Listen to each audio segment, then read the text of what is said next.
iScrappers, Tom from the iScrap app. Today is Wednesday, November 28th, 2018. Sorry for not being able to do the live video post again for the second week in a row, but schedule dictates that we have to do it ahead of time. But I promise next week we'll be back Wednesday afternoon at 1 p.m., our first weekly report in December. We'll make sure to get you some big news from the conference that's happening this weekend between the US and Canada down in Argentina, some updated prices. But now let's talk about the here and now and what's happened over the last 7 days.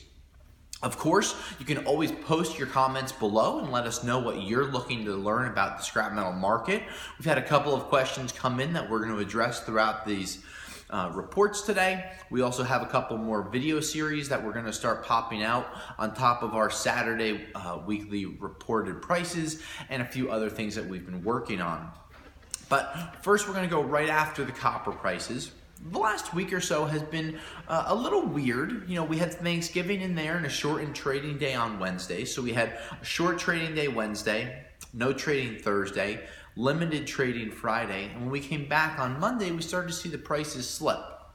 Now, in the last 3 days, including today, we've seen the market go down, down, and then up this morning. Now, a lot of people are really trying to figure out where the markets are going to be, and we actually had a question from Ben come in the last few days. What are the prices going to be over the rest of 2018? And Ben, if I knew that answer, I would be doing this video from my own private island, but I can't predict the future. But I'm going to give you my most educated guess. The meeting this weekend between the US and China is going to be one of the biggest meetings that happen in all of 2018. Not only is it going to close out the year, it's going to set up all of 2019. And what have I said for months? The date that we're looking for is June 2019, June 1st, to see how things are going to shake out over a full 12-month period when the tariffs are put into play. So here we are 6 or 7 months into the thing, and we've seen tariffs put on aluminum, on steel, on hundreds of billions of dollars of goods coming from China and elsewhere in the world. The meeting that's going to happen this weekend between the US and China, really between the two presidents, the first meeting that's going to happen between them, other than an occasional meet and greet at different conferences throughout the world, this is going to be a real meeting talking about how we can work together.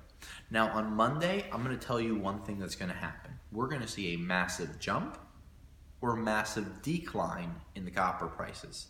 Now, of course, I can't tell you which one it was, because if it was, I would have already shorted or bought some copper stocks hoping that I could make a quick buck, or I would have held on to all my material that we bought at our scrapyard, or I would have sold all the material.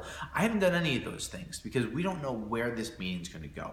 We've heard a lot of different opinions. One opinion is that if you hear on Sunday or Monday that the next round of increased percentages for tariffs in January is not going to happen or is going to be put on pause, you will see an immediate increase. Right now, we're scheduled to have tariff increases on different products from 10 to 25% in January. If that gets put on hold, that is one of the most positive signs that we would be able to see. And if that happens, that means that we might be in for a very positive and high-priced 2019, or at least the first half of it. But we're really waiting to see what happens. Now, let's talk about a couple of other things that are happening right now. The Chinese produce about 50% of the world's steel. With 50% of the world's steel coming out of China, that's a very large percentage. But what has happened because of the tariffs? Well, the tariffs had made it so a lot of material going into China has been limited.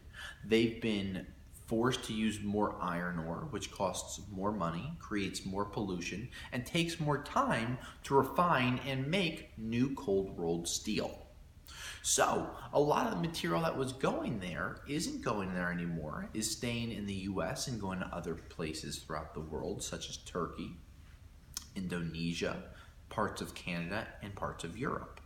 Now, because we've seen these steel prices stay at a solid level over the last 2 months, even increase, we've seen a bit of a pullback over the last few days with the market down about $7 a ton overall, and possible price drops coming again next week and the week after in December. Now this shouldn't be too much of a shock, as the end of the year is always a bit of a tumultuous time with the prices going all over the place. But we've said all along, you have it in your trailer, send it out. Don't store this stuff, move it as you get it. Your time is worth money. You know, every hour that you spend moving something more than one time mean that you're going to lose an hour of your time and an hour of money, whatever, you know, your pay is an hour, whatever you consider yourself worth, $20, $25, $100. You know, some of us consider ourselves worthless, but others, you know, they know that time is worth money. And when you're moving a lot of material and you have to touch it a lot of times, that doesn't necessarily mean you're going to make more money by saving it. Especially in some of these towns where they're going to fine you for having piles of steel in the back of your yard. Now, with the steel prices the way that they are, we've seen a lot of material flowing into scrap yards. Then you add the winter into things. So you're going to see the winter coming on, and we were already hit in the Northeast a couple of weeks ago with a surprise snowstorm which crippled the roads for 12 hours, and people got a little scared. So if they were holding material, we started to see more material coming into yards that may have been getting buried under the snow, and people look at it and say, I'd rather cash out now before Christmas then wait and have prices get affected in January, February, or possibly have the steel markets go down further from where they have been. Now, the steel markets still are very, very strong, and the meeting that's going to happen at the G20 summit this weekend is going to be one of the biggest meetings, not only for the copper market, but also for the steel market and the insulated copper market, insulated copper wire market, as well as electronics. As we've said over the years, many of these products are going into China, and with a lot of these tariffs being put into effect, we've seen the market dry up a little bit. Now, add on top of that, the Chinese instituting new pollution policies, which they want to limit their smog, and because they want to limit their smog and their pollution going in, that's one of the reasons some of the steel has not come into the country as well. So we have a lot of things going on here, as well as wrapping up the end of November and kicking off December. Many of you are going to look to cash out some of your scrap before Christmas, buy some presents, or whatever holiday it is that you celebrate. With the prices changing the way that they are, we still think that they're very, very strong. Even though they're down from the highs that we saw back in June, they're still above some of the lows that we've seen a couple of months ago.